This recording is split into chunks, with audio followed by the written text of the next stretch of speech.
사람이 흙으로 지어지고 생기를 받았건만 사람이 바람에 불려가는 안개와 같건만 사람이 하나님 뜻 버리고 제 갈 길로 갔거늘 어찌하여 예수님 그토록 사랑하셨나요?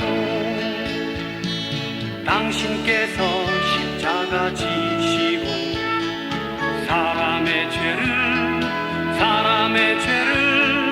피 흘리며 씻어주셔야만 했나요?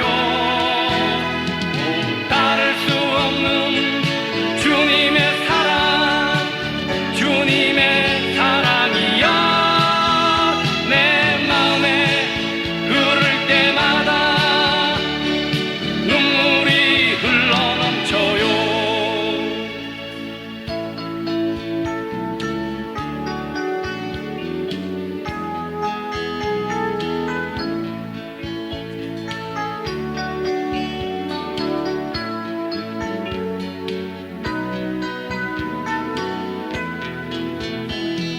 사람이 하나님 뜻 버리고 제 갈 길로 갔거늘 어찌하여 예수님 그토록 사랑하셨나요? 당신께서 십자가 지시고 사람의 죄를 피 흘리며 씻어주셔야만 했나요? 따를 수 없는 주님의 사랑이야 내 마음에 흐를 때마다 눈물이 흘러넘쳐요. 따를 수 없는 주님의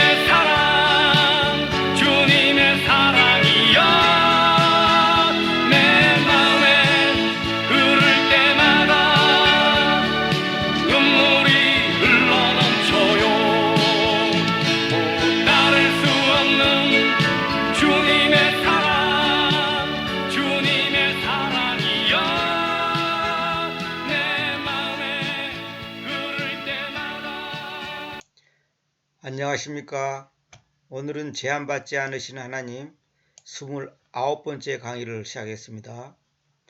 오늘은 이제 성경 얘기부터 시작해서 심장에 대해서 좀 더 얘기하면서 진행하도록 하겠습니다.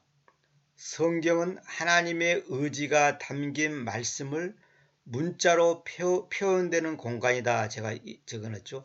옛날에 제가 성경 번역의 원칙 그때도 제가 말씀드렸는데 성경이 뭐냐? 하나님의 의지가 담긴 말씀을 문자로 표현되는 공간이다. 그 문자로 표현되는 공간을 묶어놓은 것이 성서, 거룩한 책이잖아요. 그러니까 하나님의 생명의 책이다 이 말이에요. 그러니까 하나님의 생명의 책이란 뭐냐? 하나님의 의지, 뜻, 하나님의 계획, 하나님의 사랑, 하나님의 섭리, 하나님의 목적이 무엇이라는 것을 우리에게 문자로 전달해 줬단 말이에요. 처음에는 말씀을 하셨죠. 말씀을 하신 것을 사도들이 적었단 말이에요. 그러니까 그것을 오늘 우리에게 남겨주어서 우리가 그 문자 속에 담긴 그 생명의 꼴을 먹는 거다 이 말이에요. 그런데 그 문자가 잘못되고 잘못 번역되고 그 의미 전달이 모순되게 되어 있다면 큰일이 나는 거죠. 그래서 우리가 바른 성경이 필요하고 바른 말씀이 필요하고 바른 교리가 필요하고 결론은 뭐냐? 문자화된 그 말씀이 제대로 된 문자 또한 제대로 된 해석 이런 것이 잘 조화를 이루어야지 되는데 이 부분에 대해서 우리 한글 개혁성경은 굉장히 허점이 많습니다. 즉 하나님의 창조, 생명, 안식으로 충만한 그 시작의 공간 개념에서 다각적이고 정확한 관점에서 진리를 깨닫게 해준다. 다시 말하자면 하나님의 이 말씀이 하나님의 창조, 생명, 안식으로 충만한 그 시작의 공간 개념에서, 이 말이 뭐냐, 공간 개념, 4차원의 세계, 다시 말하면 시공간을 초월한 카이로스 세계에서 있는, 카이로스 세계에서 있는 그 하나님의 뜻, 목적, 계획, 섭리, 사랑, 은혜가 우리에게 전달되려면 바로 전달될 수가 없어요. 마치 방송국에서 하는 내용이 내 눈앞에서 펼쳐지고 들려져야 된다면 그 방송국에서 하는 그 메시지와 소리가 나의 기계, 이 컴퓨터 아니면 TV, 라디오 이 기계 속으로 들어와서 내게 들려야 한단 말이에요. 그러면 뭐예요? 결국 뭐냐? 시공간 밖에 그 뭐랄까 돌아다니는 그 전파가 내 눈앞에서 내 귀에서 보여지고 들려지려면 그것이 3차원의 세계, 다시 말하면 크로노스 세계 안으로 들어와서 이 시공간 제한받는 이 공간 속으로 들어와야지 나에게 영향을 미치는 것이지, 그것이 공중에 떠돌아다니서는 아무 의미가 없는 거예요. 그래서 시작의 공간 개념에서 다각적이고 정확한 관점에서 진리를 깨닫게 해준다. 그러니까 뭐냐면 4차원의 세계의 그 깊은 뜻을 문자로 기록된 이 하나님의 말씀을 가지고, 아, 하나님이 원래 우리에게 요구하는 것이 이거구나, 하나님의 목적이 이거구나, 이걸 알아야 된단 말이에요. 그걸 알게 하기 위해서 기록된 말씀이 필요하고 또 그것을 가리키는 교사가 필요하고 이런 강의가 필요한 거예요. 이런 강의가 어떤 사람한테는 도움이 안 될는지 모르겠지만 또 어떤 사람한테는 도움이 된단 말이에요. 그러니까 그 도움을 주기 위해서 제가 이걸 부분적으로 부족하나마 하는 것이지 다른 게 없습니다. 그러니까 하나님의 백성인 우리가 그 시작의 창조, 생명, 안식의 공간을 시간의 제약을 넘어 지금 서 있는 자리에서 종말론적으로 살아가고 누려야 할 공간으로 인식하게 한다. 참 이 표현이 중요한 겁니다. 그러니까 시공간 밖에 있는 카이로스 세계에 있는 그 하나님의 뜻이, 하나님의 의지가 종말론적으로 살아가고 있는 우리에게, 우리는 종말론적으로 살아가고 있는 거예요. 우리는 끝이 있는 거예요. 육체가 있기 때문에 반드시 끝이 있습니다. 지금 이 순간 우리는 종말을 향해서 가고 있다는 거예요. 그 종말론적으로 살아가고 누려야 할 이 공간, 즉 우리가 살고 있는 공간이 있잖아요. 여기서 그것을 인식하게 하는 거예요. 아, 하나님 뜻이 이거네. 하나님이 나에게 이걸 요구하네, 저걸 요구하네. 그럼 각자가 다 다릅니다. 물론 전체적인 큰 핵심은 뭐냐면 하나님을 영화롭게 하고 그분을 기쁘게 하는 것인데, 그 방식과 과정에 있어서는 각자의 환경에서 다 다른 거예요. 이 사람의 환경이 더 낫고 저 사람의 환경이 더 낫다, 그게 아니고 자기에게 주어진 환경 속에서 바르게 하면 그것이 최고예요. 5달란트 받은 사람이 2달란트를 받은 사람보다 더 훌륭하다, 그게 아니에요. 받은 그 달란트 안에서 그 이익을 남기는 그 삶을 산다면 그 사람이 100점짜리예요. 하나님이 나한테 1,000원을 줬는데 1,000만원을 벌어오라 이렇게 하지 않는단 말이에요. 1,000원 줬으면 최소한 너가 1,000원 이상을 벌어와야 된다, 이렇게 요구한단 말이에요. 그러면 1,000원 이상 벌어온다면 그 사람은 100점짜리예요. 근데 나한테 1,000만원을 줬는데 이익을 한 200만원이나 100만원 벌어왔다 합시다. 그러면 이거는 문제가 또 있는 거예요. 그런 것처럼, 그러므로 그 공간 속에 자기 삶의 진정한 목적을 두고 참여하도록 격려하고 도전한다. 그 공간 속에, 이 말은 뭐예요? 현재 우리가 사는 크로노스 세계, 시공간의 제한을 받는 이 속에서 자기 삶의 진정한 목적, 이 목적이 중요합니다. 목표가 아니에요. 사람들은 다 목표를 가지고 있습니다. 부자 돼야 되겠다, 1등 해야 되겠다, 국회의원이 돼야 되겠다, 사장이 돼야 되겠다. 이 목표가 다 있어요. 근데 우리는 목표가 아니라 목적이 있어야 돼. 목적. 왜 부자가 돼야 되는 거예요? 왜 국회의원이 돼야 되는 거예요? 왜 내가 이런 일 저런 일을 해야 되는 거예요? 그 목적이 분명하지 않으면 그 꽝이에요. 국회의원 돼도 부자 돼도 대단한 존재가 되고 박사학위 100개를 가져도 하나 앞에서는 꽝이에요. 왜? 목적이 잘못됐기 때문에. 자기 삶의 진정한 목적을 두고 참여하도록 격려하고 도전한다. 참여하도록 격려하고 도전한다. 이것이 하나님이 우리에게 이런 강의도 듣게 하고 하게 하고 이런 책도 보고 저런 책도 보고 이런 환경 저런 환경을 부딪히게 하는 것이 뭐냐. 하나님이 나의 삶 속에서 어떤 목적을 가지고 살기를 원하는가. 내가 돈을 번다. 왜 버는 거예요? 아니 내가 만약에 해서 사업을 한다. 사업을 하는 목적이 뭐예요? 그 목적이 분명하지 않으면 그건 꽝입니다. 많은 사람들이 뭐냐면 목표는 있는데 목적이 잘못됐단 말이에요. 성경은 하나님의 말씀인 동시에 역사적, 지리적, 문화적, 교리적 배경 속에서 살아내고 기록된 사람들의 이야기다. 그렇죠. 기록된 사람들의 이야기예요. 그래서 기록될 당시 사람들이 보고 듣고 느낀 것을 통해 해석해야 온전한 우리의 삶을 변화시킬 만큼 놀랍고 강력하며 그리고 흥미진진한 의미를 이해할 수 있다. 참 이 중요한 말입니다. 성경은 이스라엘 사람들에게 그 이스라엘의 그 문화, 지리, 그 환경 속에 있는 사람들에게 하나님께서 주신 말씀이에요. 모든 비유든 어떤 사건이든 다 그렇단 말이에요. 그러면 그 당시 역사, 지리, 문화, 그 환경 속에서 표현되고 기록된 그 글들이, 그 말씀들이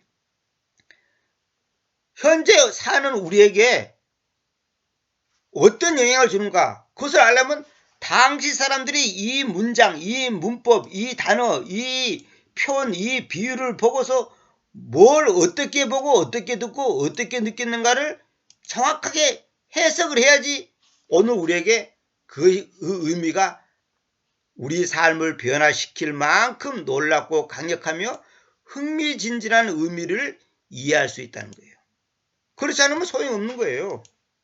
그러니까 제가 여러 번 말씀드렸는데 하나님의 말씀은 지리적으로, 역사적으로, 문화적으로, 교리적으로 그 말의 의미가 딱딱딱 맞아떨어져야 돼요. 앞뒤가. 신약과 구약, 옛요원과 새요원이 딱딱 맞아떨어야 되는 거예요. 이건 제가 강의 중에 뭐 수십 번 여러 가지 예를 들어서 다 설명을 했는데 지리적인 것도 하나님께서 왜 허구 많은 지구의 그 넓은 공간, 넓은 그 장소 속 중에서 중동이라는 땅, 그 이스라엘이라는 땅에다가 하나님의 백성들을 뿌리 내리게 했을까요? 다 이유가 있다는 거예요. 다 이유가 있는 겁니다. 왜 그 많은 사람 중에 아니 우상을 섬기는 우상을 만들었고 팔아먹고 밥을 먹고 사는 그 테라라 원래 발음은 테라입니다. 갈대아 우리에 있는 그 테라라는 사람의 아들 쉽게 말해서 우상을 섬기는 그 사람의 아들 아브라함이라는 사람을 불러가지고 아주 먼 길을 수개월 아니면 수년을 걸어서 지리적으로 보면 완전히 그냥 빙 한 바퀴 돌아서 이스라엘 땅에다가 딱 앉혀놓고 그로 하여금 믿음의 아버지가 되게끔 했냐.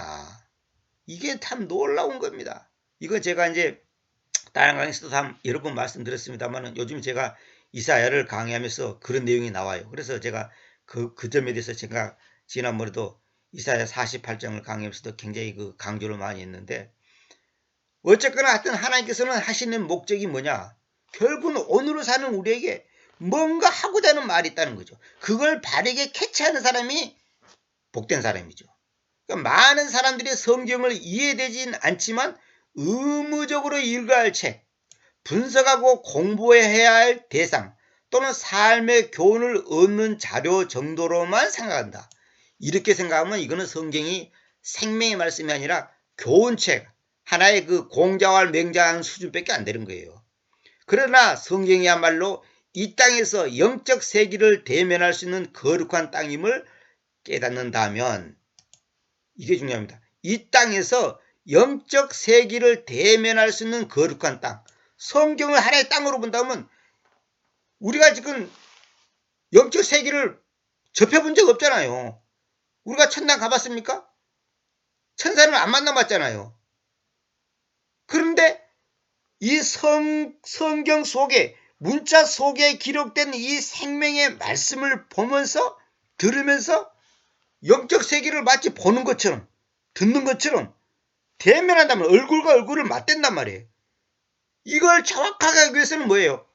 깨끗한 거울을 봤을 때 내 얼굴의 상태를 정확하게 알 수 있듯이 정확하게 기록된, 정확하게 표현된, 정확하게 예시된 하나님의 말씀을 봤을 때 그 본래의 뜻을 정확하게 이해하는데, 그 정확한 말씀이 왜곡되고 변질되고 변개되어 있다면 큰일 나는 거죠. 영적 세계를 올바르게 볼 수가 없는 거죠. 그리고 그곳에서 우리는 우리 존재 자체를 기뻐하시는 이해할 수 없는 사랑을 대면한다. 자, 이게 정말 키포인트입니다. 우리 존재 자체를 기뻐하시는 이해할 수 없는 사랑을 대면한다. 결국은 하나님의 사랑, 그 사랑을 대면한다는 거죠. 제가 그 사랑에 대해서 조금 내가 한번 보여드리고 넘어가겠습니다. 요한일서 4장 8절에 보면 사랑하지 않는 자는 하나님을 알지 못하는데 왜냐하면 하나님께서는 사랑이시기 때문입니다. 이렇게 되어 있죠. 그래서 제가 여기서 토를 달아놨죠. 사랑은 추상적인 개념이 아니라 관계적이라는 것을 7절부터 10절에서 입증한다 해놨죠. 사랑은 추상적인 개념이 아니에요. 하나님 사랑합니다 이렇게 막연한 것이 아니에요. 관계적이다. 관계적. 뭐냐? 주거니 받거니 한단 말이에요. 주거니 받거니. 그걸 갖다가 이제 이 7절에서 10절까지 얘기하는 거예요. 여기 7절 한번 읽어볼까요? 사랑하는 자들이여, 우리가 서로 사랑합시다. 왜냐하면 사랑은 하나님에게서 있으며 사랑하는 자마다 하나님에게서 태어나서 하나님을 알기 때문입니다. 사랑의 본체가 하나님으로부터 온 거다 말. 하나님 자체가 사랑이니까. 그 다음에 여기 9절에 보면 이것 안에서 우리를 향하신 하나님의 사랑이 뚜렷이 보여주어졌는데 그 까닭은 하나님께서는 그분의 유일하게 낳아주신 아들을 세상 안으로 보내셨기 때문입니다. 하나님께서 말로만 사랑하는 게 아니라 사랑은 뭐냐? 아들을, 외아들을 세상으로 보내셨단 말이에요. 그래서 우리가 그분을 통하여 살게 하려는 것이었습니다. 이에 사랑이 있으니 우리가 하나님을 사랑한 것이 아니라 그분께서 우리를 사랑하셔서 자신의 아들을 우리의 죄들로 인한 화해 희생물로 계시도록 보내셨습니다. 하나님께서 말로만 사랑하는 게 아니라 화해 희생물로 주님께서 우리에게 오셨단 말이에요. 이게 관계적이다. 하나님과 나와의, 하나님과 우리와의 관계적인 것이 사랑이지 추상적인 개념이 아니다 이 말이에요. 추상적인 개념이 아니라는 거예요. 이게 중요합니다. 추상적인 개념이 아니라 관계적이라는 것. 이 관계적인 것을 알게 하기 위해서 하나님께서 우리에게 성경을 가르쳐 주신 거예요. 말로만 하는 거 아무 소용없는 거예요. 그러니까 우리 존재 자체를 기뻐하시는 이해할 수 없는 사랑, 이해할 수 없는 사랑, 이것을 성경 속에서 대면하게 된다 이 말이에요. 바로 성경은 이 사랑을 깊이 묵상함으로 하나님과 친밀해지도록 하기 위해 주어진 것이다. 하나님과 친밀해지도록. 우리가 뭐 성경의 교리를 알고 뭐 이론에 사로잡혀서 뭐 그런 어떤 지식을 가르쳐 주기 위해서가 아니라 하나님과 내가 친밀해지도록 하게 된단 말이에요. 이 사랑을 깊이 묵상함으로. 결론은 그거예요. 하나님과 교회의 관계가 뭐라고 그랬죠, 제가? 신랑과 신부의 관계단 말이에요. 신랑과 신부의 관계는 뭐예요? 친밀해져야 된단 말이에요. 그러니까 이 신랑과 신부가 친밀해지지 않는다면 그건 그 집안은 콩가루 집안이에요. 그런 콩가루 집안이 얼마나 많은지 아십니까? 결국 성경 속 모든 의미의 칭이 예수스 그리스도님으로 겹쳐지는 모습을 보여준다. 결국은 내가 여러 번 말씀드렸잖아요. 성경은 결국은 예수님 얘기예요. 예수스 그리스도님의 얘기단 말이에요. 창세기를 봐도 계시록을 봐도 마태복음을 봐도 어디를 봐도 마찬가지예요. 예수님이 보여야 돼요. 그 내용 속에서 그 문자 속에서 성경 전체를 관통하는 단 하나의 일관된 주제는 예수수 그분이란 것을 발견하게 되는 것이다. 의미 없어 보이던 구절들 안에도 별로 중요하지 않은 것 같고 이 구절은 없어도 될 것 같고 이 단어는 뭐 이런 단어로 바꿔도 될 것 같고 이 말은 없어도 될 것 같은 그런 게 있잖아요. 그 의미 없이 보이던 구절들 안에도 예수님과 구속의 사랑에 대한 대속의 사랑에 대한 실마리가 수없이 숨어 있다는 것을 깨닫는 것이다. 숨어 있는 것을 깨닫는 것이다. 그러니까 별로 중요하지 않은 표현 하나하나 속에 예수님과 그분의 그 사랑, 그 십자가의 큰 사랑이 숨겨져 있단 말이에요. 그 속에. 참 이게 기가 막힌다. 그래서 밭에 감추인 보화라는 것이 그런 거예요. 딴 게 아니고 땅에서 깊이 박혔지만은 그것을 드러냈을 때 보화가 나오는 거예요. 그 말씀 한마디 단어 하나 표현 하나 속에 주님의 그 사랑이 발견된다면 그 사람은 지금 성경을 제대로 보는 거예요. 성령님 또한 우리가 여기서 멈추도록 하지 않으신다. 말씀 안에 선한 사랑을 묵상하고 갈망할수록 스스로 그렇게 할 수 없는 자신의 무력함을 철저히 깨닫기 때문이다. 그러니까 성령께서는 그 말씀을 알고서 그 사랑을 묵상하면 묵상할수록 내가 얼마나 무력하고 연약하고 더러운 존재인가. 하나님 앞에서 얼마나 무력하고 나약한 존재인가를 깊이 인지하게 된단 말이에요. 그럴 때 우리가 겸손해질 수밖에 없고 우리가 자랑할 것이 없는 거예요. 그래서 십자가 외에는 아무것도 자랑할 수가 없는 거예요. 우리는. 그 혼은 자연스레 그리스도님을 향하게 되고 그렇죠. 결국 더욱더 열정적으로 성경을 읽는 연인이 되는 것이다. 연인 알죠? 연애하는 관계다 이 말이에요. 그러니까 결국 뭐냐 성경을 한마디로 하나님으로부터 우리에게 내려온 사랑의 편지다 이 말이에요. 그래서 제가 이제 이걸 여러분께 일단은 소개해드리고 그래서 제가 지난번에도 말씀드렸죠. 27강에서 얘기했나요? 심장에 대해서 얘기했잖아요. 그래 오늘 한번 다 반복적으로 얘기하겠는데 그 모세오경이 레브라 그랬죠. 레브. 첫 글자와 마지막 글자를 히브리어로 보면 레브가 뭐냐? 심장이다 말이야. 심장. 그러니까 하나님의 심장, 하나님의 마음을 우리에게 표현한 거단 말이에요. 하나님은 이런 분이다. 하나님은 너희를 이렇게 사랑한다. 그걸 가르쳐주기 위해서 주신 것이 율법이에요. 오늘 우리 보고 뭐 그거 지키라고 하는 거 아니에요. 뭐 토요일을 지켜야 되고 무엇을 지키고 무슨 절기를 지키고 그게 아니에요. 그 속에 담긴 하나님의 심장이단 말이야. 심장. 그걸 캐치해서 오늘 나에게 적용시키지 않다면 토요일 지키면 뭐하고 무슨 절기 그거 지키면 뭐할 거예요. 그거.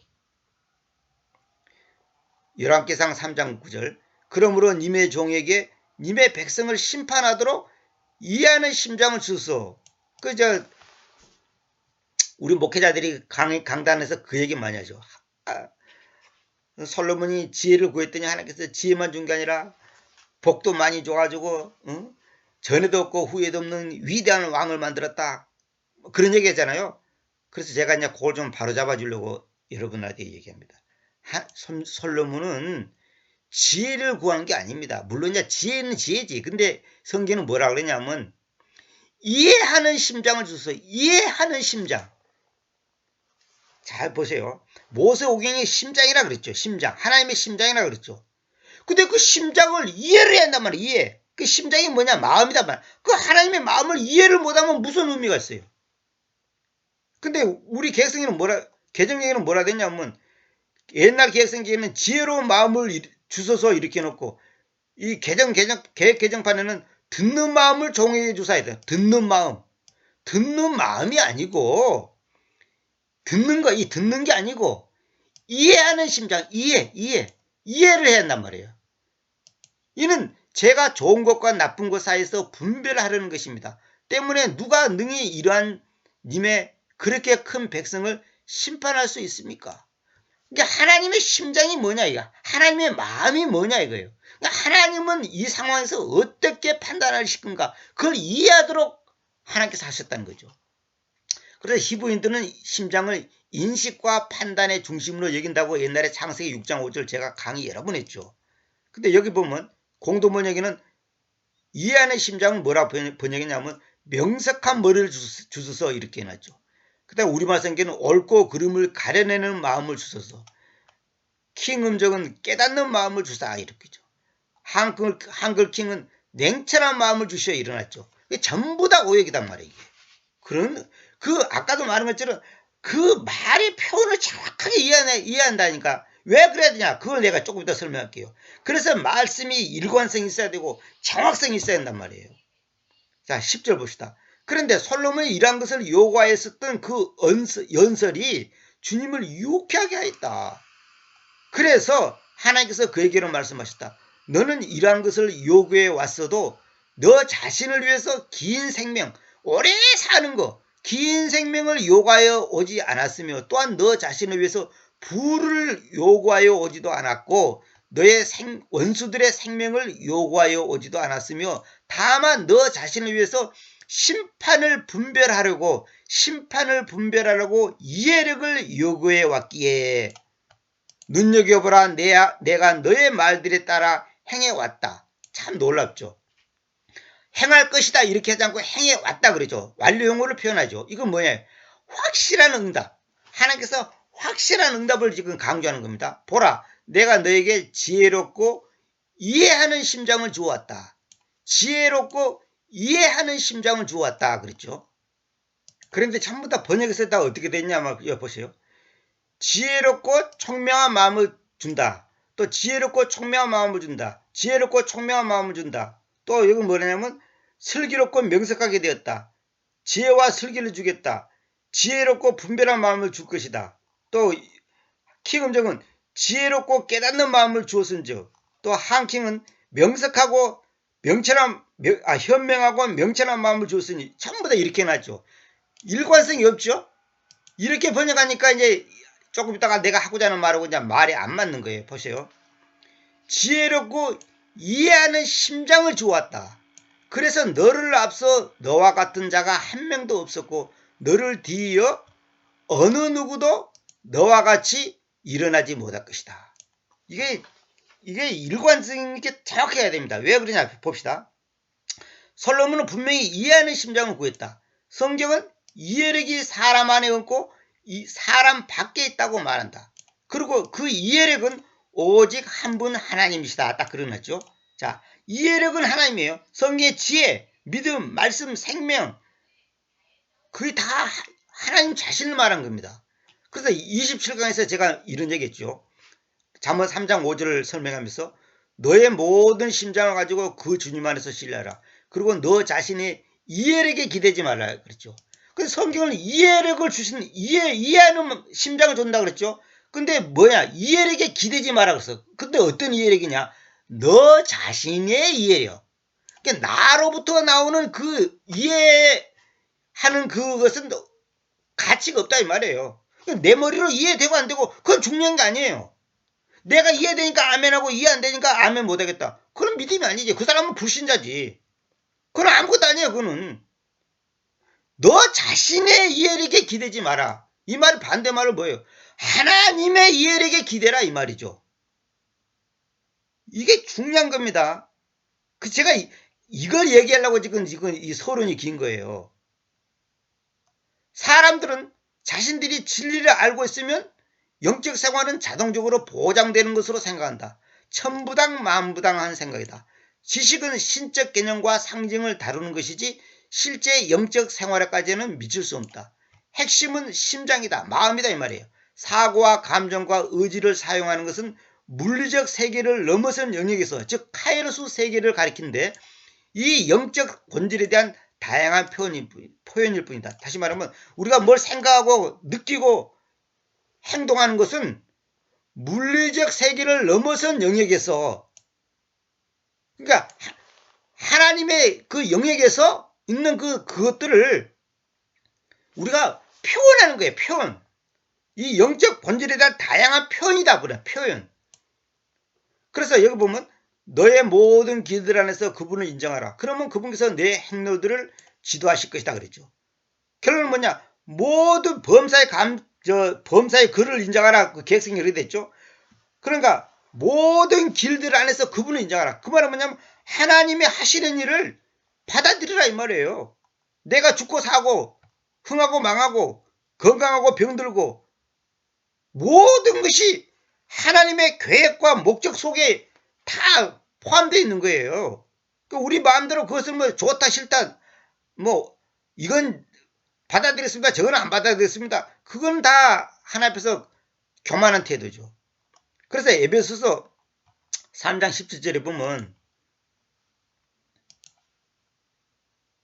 이는 그리스도께서 믿음에 의해서 여러분의 심장들 안에 거주하게 하려는 것이요, 여러분이 사랑 안에서 뿌리 내려지고 터가 다져진 채 그 넓이와 길이와 깊이와 높이가 무엇인지를 모든 성도들과 함께 능히 인식하며 지식을 초월하는 그리스도의 사랑을 알 수 있게 하려는 것인데, 이는 여러분이 하나님의 모든 충만함으로 채워지게 하려는 것입니다. 그렇죠.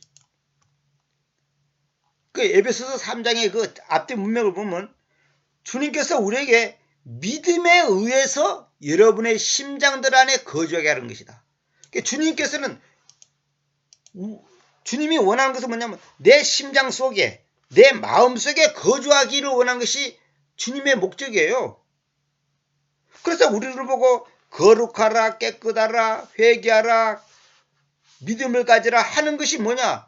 내 속에 주님이 온전히 거주해야 되는데, 그 가시나무라는 복음성가 있잖아요. 그게 원래는 세상에서 유행가처럼 됐는데 원래 그 복음성가예요.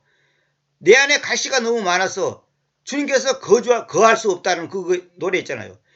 새가 나무에 가시가 너무 많으니까 새가 앉을 데가 없는 거예요. 그러니까 내 안에 세상 것이 많으면 주님이 거주할 수가 없는 거예요. 내 심장들 안에 주님이 거주하게 하려고 주님께서 거주하기 위해서 우리에게 믿음을 줬단 말이에요. 그래서 여러분이 사랑 안에서 뿌리 내려지고 터가 다져진 채, 아까도 얘기했잖아요. 주님이 우리에게 주신 목적이 뭐예요? 우리 존재 자체를 기뻐하시는 이해할 수 없는 사랑을 대면하고, 정말 주님께서 나를 사랑하시구나, 그걸 깊이 인지하도록 하기 위해서 우리에게 말씀을 주셨단 말이에요. 그 사랑 안에서 뿌리 내려지고 터가 다져진 채 그 너비와 길이와 깊이와 높이가 무엇인지를 모든 성도들과 함께 능히 인식하며, 나 혼자 아는 게 아니고 모든 성도들과 함께 능히 인식하며, 컴프리엔드, 이거 인식하는 거. 나 혼자 아는 게 아니단 말이에요. 제가 강의하는 목적도 그거예요. 나 혼자 아는 게 아니고 이것을 다른 사람에게 좀 전달하고 싶다, 다른 사람들과 공유하고 싶다 해서 이거 강의하는 거예요. 지식을 초월하는 그리스도의 사랑을, 지식을 초월하는 이 말이에요. 이 말은 뭐냐? 내 이성을 초월한단 말이에요. 내 이성을, 그리스도의 사랑을 알 수 있게 하려는 것인데, 이는 여러분이 하나님의 모든 충만함으로 채워지게 하려는 것입니다. all in all, 모두 안에서 모든 것. 주님이 나의 모든 것이 된단 말이에요. 그러니까 주님이 하나님의 모든 사랑으로 내 심장이 꽉 차기를 원하는 거예요. 그것을 성경에서 기록하는 거예요. 성경 내용은 다른 거 없습니다. 그것을 수천 수만 가지 각도에서 표현하는 거 아닙니까? 그래서 제가 여기서 강조하고 싶은 것이, 자기 자신의 이해력에 기대지 말아야 됩니다. 내가 이해하니까 아멘 되고 이해 안 되니까 아멘 안 되고, 그거는 겸손한 사람이 아니에요. 겸손이란 것이 뭐냐면 하나님은 옳습니다. 하나님이 나에게 자식을 줬는데 어떤 분 말대로 잘 크던 애가 갑자기 병으로 죽었단 말이에요. 그 우리 생각 때는 이해가 됩니까? 그거는 이해될 수 없어요. 그런 원망할 수밖에 없는 거예요. 그런데 믿음을 가지고 있는 사람은 모든 심장을 가지고 주님 안에서 신뢰하는 사람은 아멘! 하나님은 옳습니다. 내 자식이 5살에 죽었습니까? 할렐루야! 하나님이 하셨습니다. 이렇게 하는 사람이 이제 믿음의 사람이고, 이렇게 할 수 있는 사람이 바로 이제 성숙한 사람이고, 한마디로 말해서 겸손한 사람이죠. 겸손, 믿음, 사랑, 온유, 뗄래야 뗄 수 없죠. 우리 자신의 이해력에 기대면 이건 도저히 답이 안 나오는 거예요. 말도 안 되는, 줄 때는 언제고 왜 5살 때 죽어? 어떤 사람들은 애기가 태어나서 불과 며칠 있다가 죽는 경우도 있잖아요. 그럼 뭐예요 이거? 차라리 주지를 말지. 왜 이런 거예요? 우리는 이해할 수 없습니다. 우리 자신의 이해력에 기대면 안 되고, 여기 말이죠. 그 이해력은 오직 한 분 하나님이시다. 그래서 제가 말했잖아요. 왜 내가 이해하는 심장을 강조하냐면, 듣는 마음, 지혜로운 마음, 명석한 머리, 옳고 그름을 가려내는 마음, 깨닫는 마음, 명철한 마음, 이렇게 번역하니까 그 이해, understanding, 이 이해라는 단어가 갖고 있는 그 의미를 조화가 안 되는 거예요. 조화가 안 되는 거예요. 이거의 명사로 할 때는 이해력, 우리 개성에는 보통 명철 이렇게 번역돼 있죠. 이해력. 근데 요거 이제 형용사로는 이해하는 심장. 그래서 이것이 창세기 6장 5절이나 여기 이제 잠언에 있는 잠언 3장 5절이나 이런 말하고 다 이게 조화가 딱딱 맞아야 되는데, 어떤 데서는 명철했다가, 어떤 데는 깨닫는 했다가, 어떤 데는 이해한다 했다가, 어떤 경우는 총명한다 했다가, 어떤 때는 또 듣는 마음 했다가, 다양하게 해버리니까 이게 앞뒤 좌우가 이게 맞질 않는 거예요. 그래서 번역을 정확하게 해야 되는 거예요. 그래서 킹제임스 성경이 놀라운 거고, 일관성있게 번역한다고 제가 수없이 말했죠. 기존의 번역들은 그것이 아구가 안 맞아요. 왜? 자기 입맛대로 해버리니까. 자기 입맛대로 하면 안 된다니까. 자기 입맛대로 하면 그 너비와 길이와 깊이와 높이가 무엇인지를 모든 성도들과 함께 능히 인식하지 못하는 거예요. 아까 내가 서론책에서 얘기했잖아요. 역사적, 지리적, 문화적, 교리적 배경 속에서 살아내고 기록된 사람들의 이야기인데, 그것이 기록될 당시 사람들이 보고 듣고 느낀 것을 통해 해석해야 온전한 우리의 삶을 변화시킬 만큼 놀랍고 강력하며 그리고 흥미진진한 의미를 이해할 수 있는 거예요.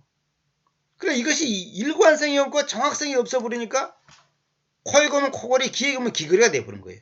코골이면 코골이고 귀걸이면 귀걸이지, 무슨 코골이가 됐다가 귀걸이가 됐다, 그건 안 된다 이 말이에요. 그래서 솔로몬이 가장 잘한 것이 뭐냐? 이해하는 심장을 주셨어. 이해하는 심장. 지혜롭고 이해하는 심장을 하나님께서 그래서 주셨잖아요. 그 사람들은 교회에서, 우리는 오늘 한국교회는 뭐냐? 주여 지혜를 달라니까 하나님께서 지혜도 주고 부도 주고 부자가 되었고 전무후무한 왕이 됐다. 자꾸만 이렇게 땅의 것에 관심을 두는 거예요. 이해하는 심장을 왜 달라고 그랬습니까? 다른 게 아니에요. 그 하나님의 사랑의 너비와 길이와 깊이와 높이가 무엇인지를 성도들과 함께 능히 인식하고 지식을 초월하는 그리스도의 사랑을 알 수 있게 하는다 이 말이에요. 그래서 솔로몬이 백성을 재판하고 판결할 때 하나님의 심장에서, 하나님의 관점에서, 하나님의 마음에서 판단한다는 거죠. 인간적인 감정이나 그런 것이 들어간 게 아니라 하나님이라면 이 상황에서 어떻게 할까, 이걸 하나님의 심장으로 판단했단 말이에요. 그래서 하나님께서 솔로몬을 귀하게 보는 거예요. 여기서 내가 항상 말하지만 심장이 주시는 심장, 마음이다 마음. 결론은 마음이야 마음. 하나님이 우리에게 요구하는 것은 네 심장을 달라 이 말이에요. 네 심장을, 네 마음을 달라 이 말이에요. 그게 믿음이라니까요. 내가 얘기했잖아. 크리도란 말이 뭐냐? 심장을 드린다 이 말이에요. 심장을 바친다는 말이에요. 그게 믿는 거예요. 우리 심장을 안 바치면서 믿습니다 뭐 밤새도록 믿습니다 해보세요. 그게 무슨 의미가 있는지.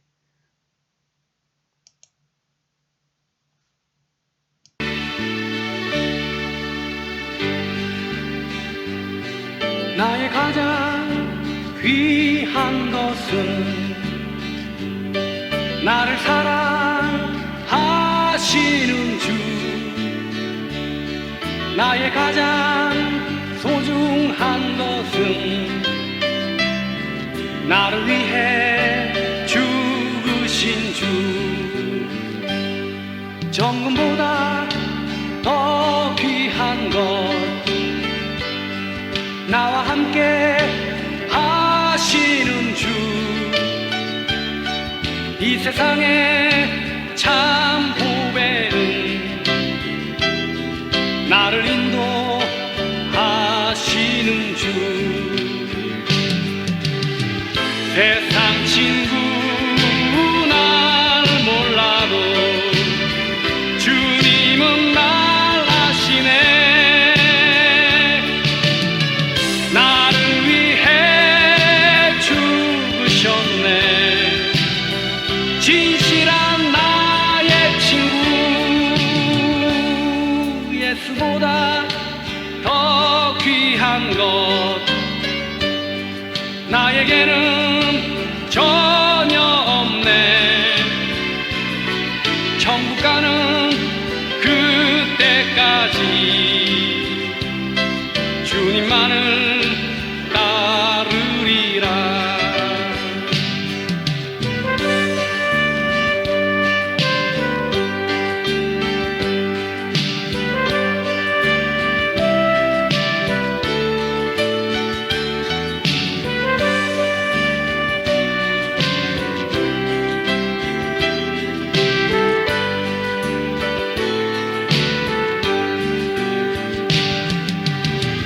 세상 친구 날 몰라도 주님은 날 아시네. 나를 위해 죽으셨네. 진실한 나의 친구. 예수보다 더 귀한 것 나에게는 전혀 없네. 천국 가는 그때까지 주님만을 따르리라. 천국 가는 그때까지